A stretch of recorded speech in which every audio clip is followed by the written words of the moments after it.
Good. All right, Jose, I gotta ask you the big question that's been on my mind for the last 5 days or so since your secrets come out. How are you feeling? How am I feeling? Liberated in a way, just to not keep something like this for so long. You know, I've kept it for so long that now I actually have, like, it's out. A few friends have actually said to me, "You make so much more sense now." I've gotten that a lot, just because, you know, people have asked me, "Why haven't you visited back home in the Philippines? Why don't you talk about your mom? Why don't you?" They know that I have a sister, but I just kind of not talk about it that much. So liberated that way. You know, exposed. You know, we live in the age of the internet, so everybody's just. It's been. I expected that it would make some sort of a splash, just because I'm a journalist and, you know, the media loves to write about other media people. So I expected that, but I didn't expect this. I didn't expect that it would be kind of ubiquitous. So, you know, and I guess the last thing is probably empowered. You know, it's been really interesting. I mean, I expected too that there'd be a lot of people who'd be, you know, calling me a criminal and calling me all the names that they want to call me. But I've been pleasantly surprised by how many good, you know, certainly there were more positive messages and more supporting messages than negative ones. So that is really nice.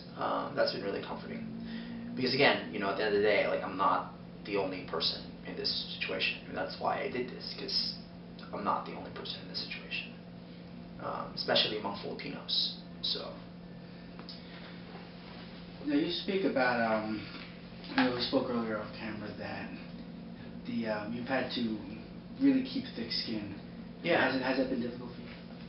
No, I mean, I'm a writer, so I've always had thick skin, because people say that your writing is not good, or it's not good enough, or whatever. I've always had thick skin, but that's always been about my work, right? So thick skin about my writing and my work, not about who I am. Now it's all about, like, who I am, and I'm a liar, or I've deceived people, which is true. I've had to deceive people, but all lying is not easy. You know, I don't want there to be kind of a false equivalency about lying about my immigration status is because I wanted to work. I didn't lie about my work or the articles that I was writing with people that I was interviewing, or the work speaks for itself. So I had to kind of just, like, let that go, and you know, like, you know how, I mean, we live in an incredibly judgmental, you know, culture, and so people are going to say what they're going to say. I have to basically just kind of, you know, stay true to, like, why I did this and what am I doing it for and what my goals are. So just kind of, I'm more worried, frankly, about my family. I'm more worried about how my family is reacting to it, like my lola and, like, you know, my mother in the Philippines. I'm worried about how they're reacting to it. I hope that they're reacting well. Have you had any contact since then? Yeah, I talk to my lola practically every day. So I just, you know, she was crying a little bit the other day when I talked to her.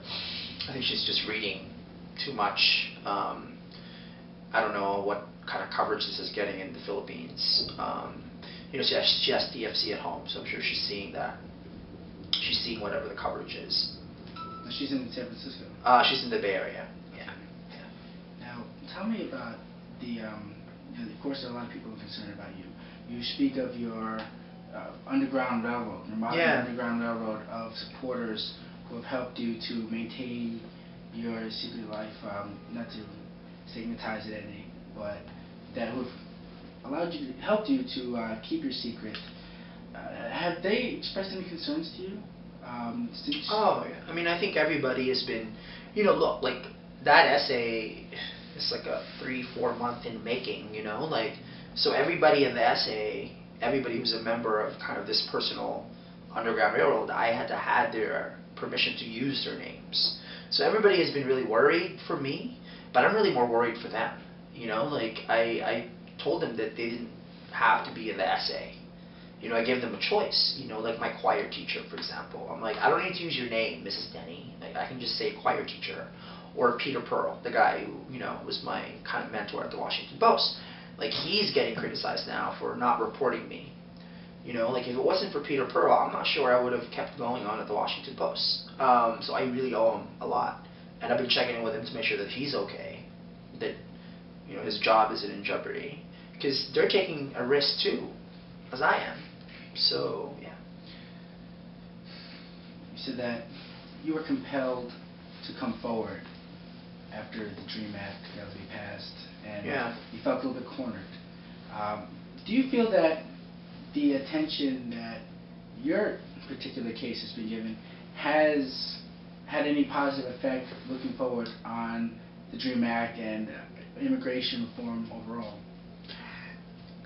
That certainly was my purpose. I mean, that's why I decided to do this. That's why, I mean, look, it's not as if no one was catching me.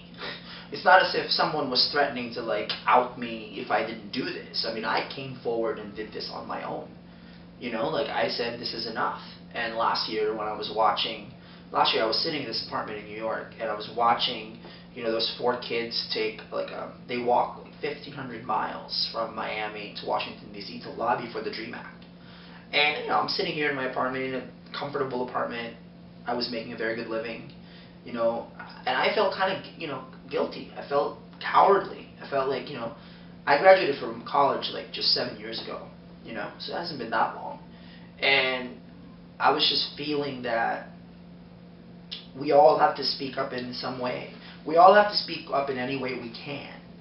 And I do have a platform. You know, I'm able to contact the New York Times and say, I want to write this essay for you after the Washington Post turned it down.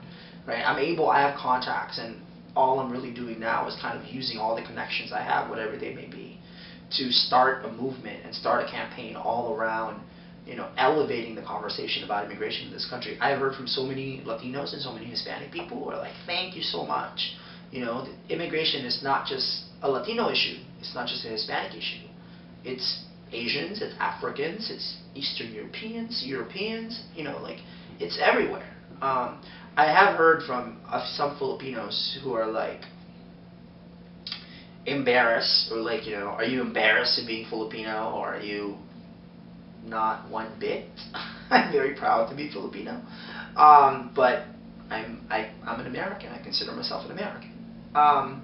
I've heard from people who are like, you know, why are you exposing TNT, like, you know, like that. I've heard that. Again, you know, this is a personal choice and a personal decision that I made, so I can make. I think all of us, given the opportunity, want to have a positive impact in other people's lives.